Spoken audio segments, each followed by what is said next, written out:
Hi kitchen friends! Welcome to Juice Flavor Bliss. If you're a beginner cook or baker, or just love a simple way of cooking, then this channel is for you. I will show you in real time how to go through the step-by-step in making each recipe a truly fun and exciting kitchen adventure. So come on, cook along with me. And in this episode, we'll be baking. We're gonna be baking my favorite cinnamon buns. And I know it might be yours too. Let's do it in an easy version.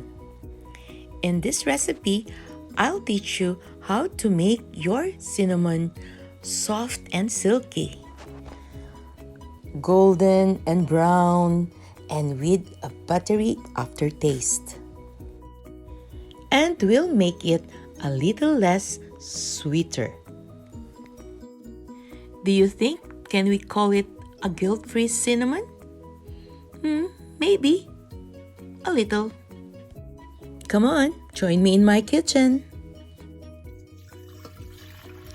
Let us now incorporate our ingredients. We'll start with the milk, warm milk. Then, instant dry yeast.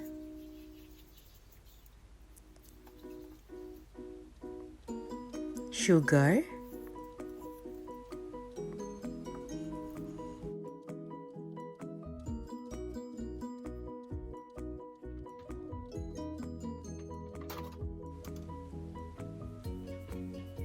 Eggs.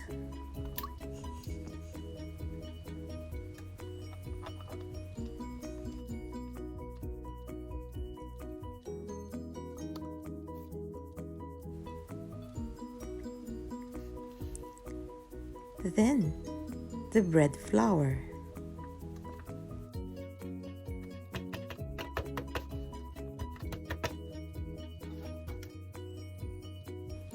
Then we'll also add a touch of baking powder to add more lift to our dough.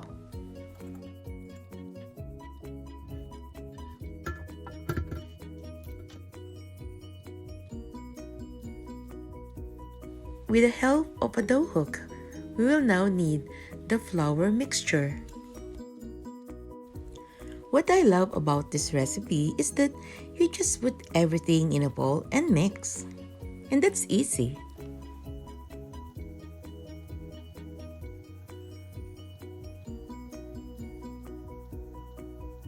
We will knead the dough up to 9 minutes.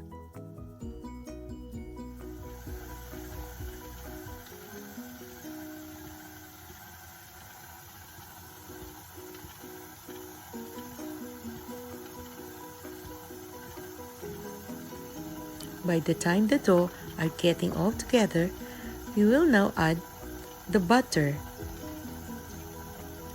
1 cube at a time. And we'll continue to knead it with moderate speed. And since I am using now a salted butter, that is why I no longer added salt.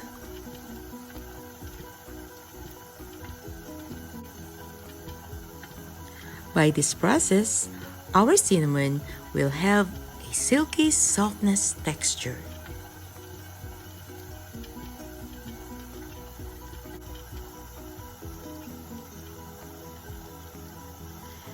And this dough is gonna be so soft. That is why it will be a little bit too sticky if you knead it by hand.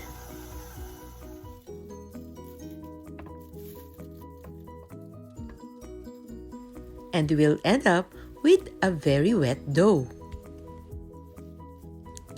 Dust the bench with flour.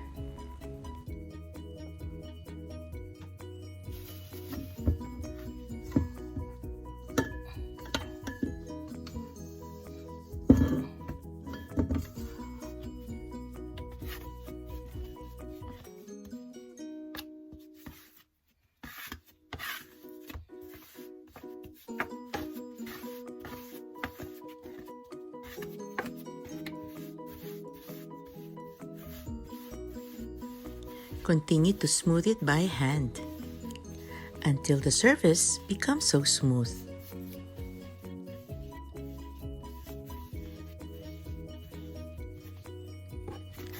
Place the dough into a greased bowl.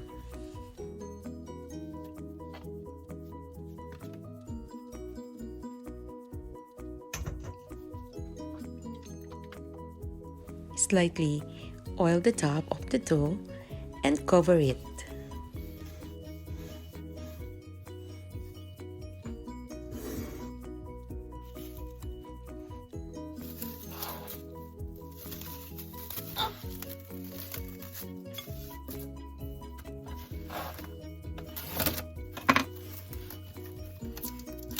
And we will rest the dough for about 90 minutes. Meanwhile, let's prepare our cinnamon filling. We'll combine all together butter and sugar. And with the help of a paddle attachment, we are going to cream them into a smooth paste.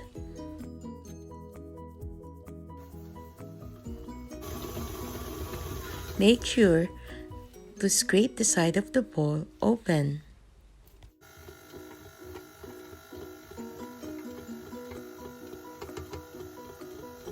Now let's add vanilla.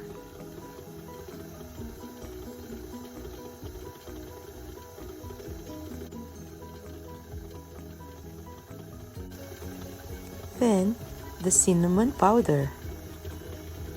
Prior to this, I had already combined cinnamon and granulated sugar. Then, just continue mixing until our mixture becomes a smooth paste.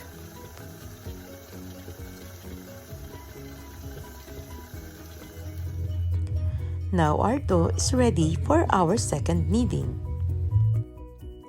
We have to dust a little flour on our bench just before rolling the dough.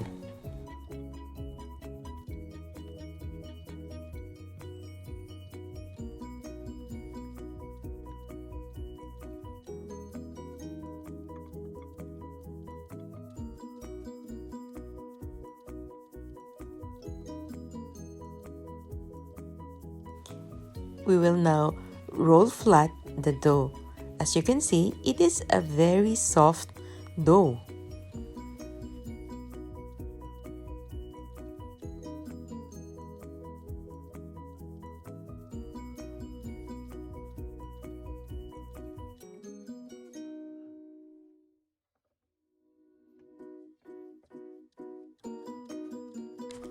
Let's roll it flat with the help of a rolling pin.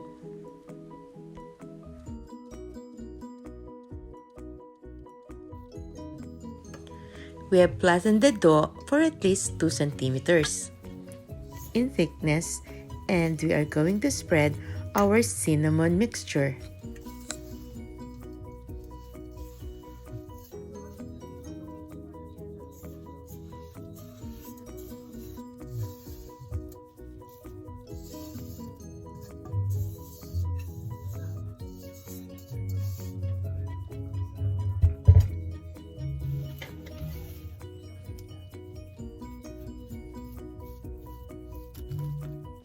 As you can see, we already spread our cinnamon mixture all over the dough. Cut the dough into half. Now flipping over the other half to cover the other half of the dough. Well, you might be wondering why I am not rolling up the dough. This would be our new look for our cinnamon buns. I am cutting into strips, measuring at about 1 inch for each bun.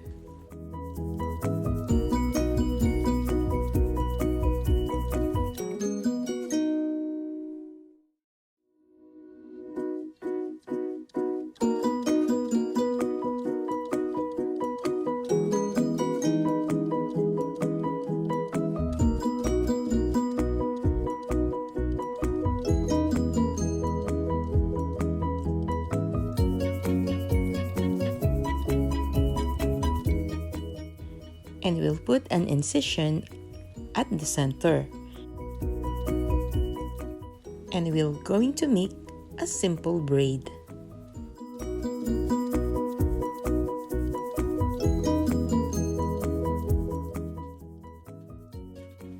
To prepare our pan, we have to put some raisins, cinnamon, and sugar.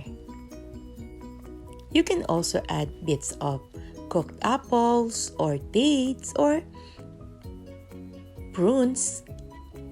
Well, it depends on your fantasy.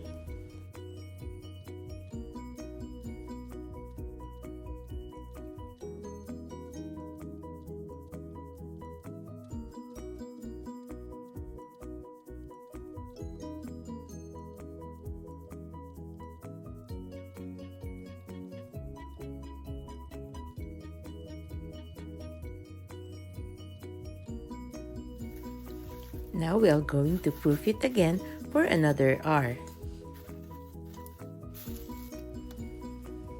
After 1 hour, it's ready for the oven, but before we pop it in the oven, we are going to egg wash it first. Egg wash is a mixture of eggs and some milk. The egg wash will give the buns a golden shiny top.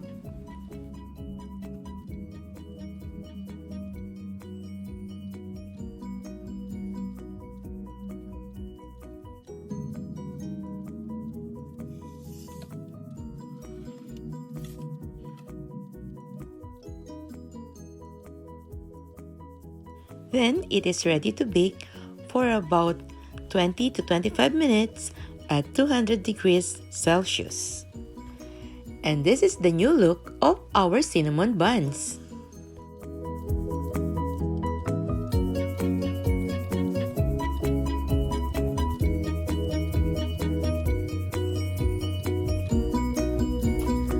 Just sprinkle it with some powdered sugar to give an appetizing look. For more easy recipe like this, don't forget to subscribe. I hope you learned something from me. Till next Wednesday for more fun and exciting kitchen adventure, here's in Jules' Flavor Bliss. Stay safe and stay well. God bless. Bye.